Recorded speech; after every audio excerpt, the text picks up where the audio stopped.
Well, it seems as though we say this for every budget speech, but this one really, really important, especially against the backdrop of a pandemic that has really decimated economies across the world. All eyes on Finance Minister Tito Mboweni today when he tables the 2021 budget later in Parliament. Now, the budget speech comes a day after the news that the country's unemployment rate has increased to 32.5% and 7 million people are officially jobless.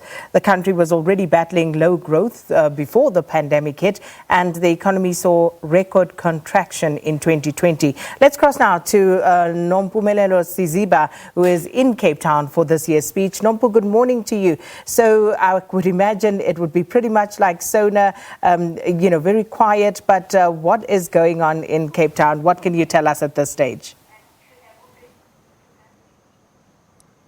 Thanks very much. Of course, this is a budget day 2021, highly anticipated. Finance Minister Tito Mboweni has a lot on his plate.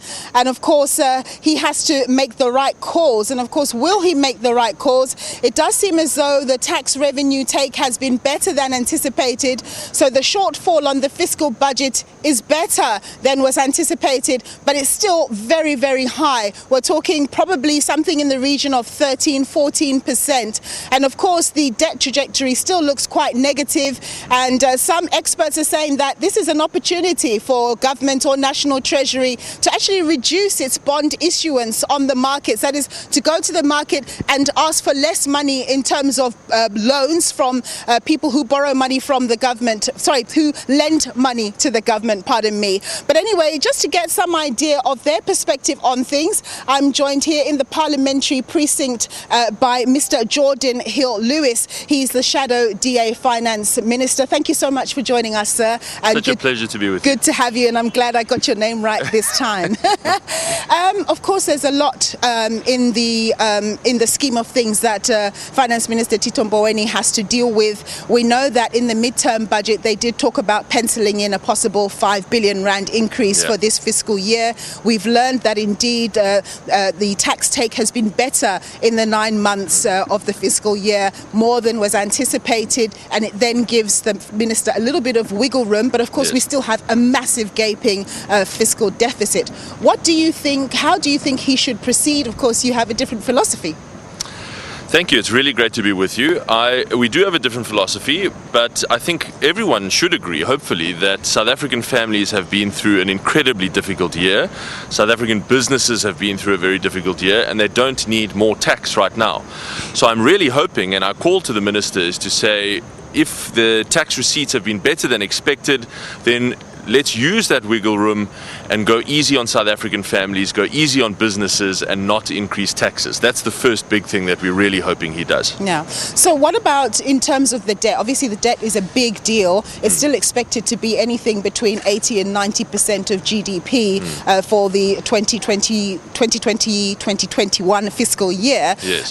How do you think that government should proceed in that regard? Because, of course, given COVID, there are so many priorities that the government has had to spend on.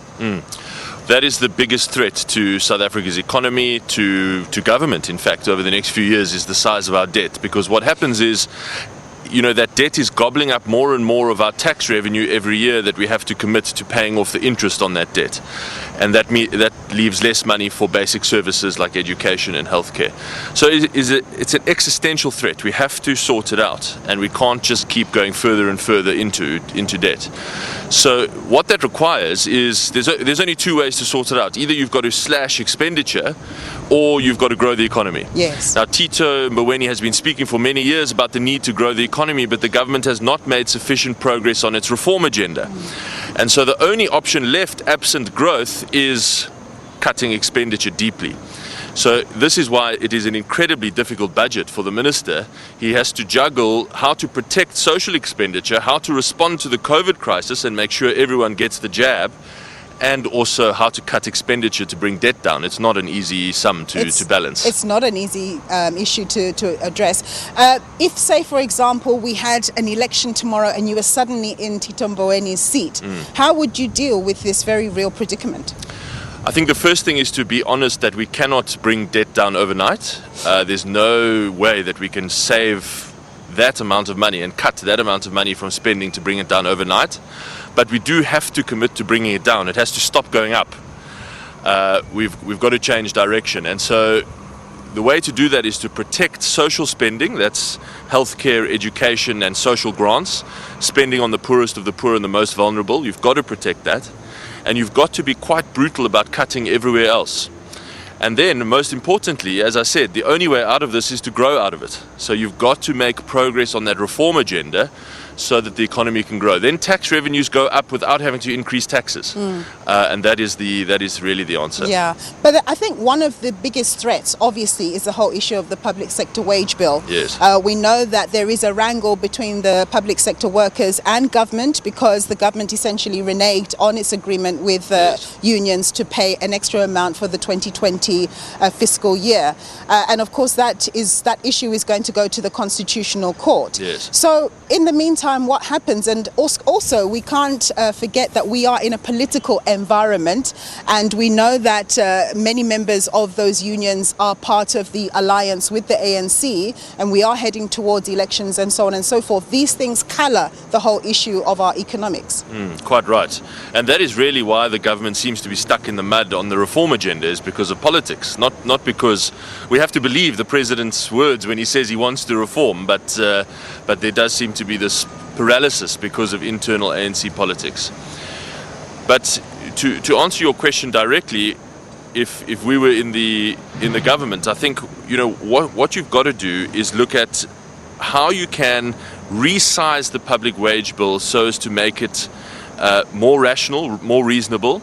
And the way that we have proposed to do that is to protect the wages of what we call frontline service delivery staff, doctors, nurses, teachers, police officers and so on, and focus your cuts on the tens of thousands, nearly 40,000 what we call millionaire managers who are at head office in Pretoria, don't really interact with the public, don't deliver direct services, and there's a lot of evidence that they are massively overpaid compared to similar jobs in the private sector. Teachers and nurses, on the other hand, are underpaid. Yes. So Tito Mboweni's proposal has been to freeze everyone's wages. We don't think that that's fair. We think that you should still be giving inflation increases to frontline workers, and you should be focusing your cuts at the top of the pyramid. Very interesting. Thank you very much, Geordin, for your time. That was Mr. Geordin Hill-Lewis.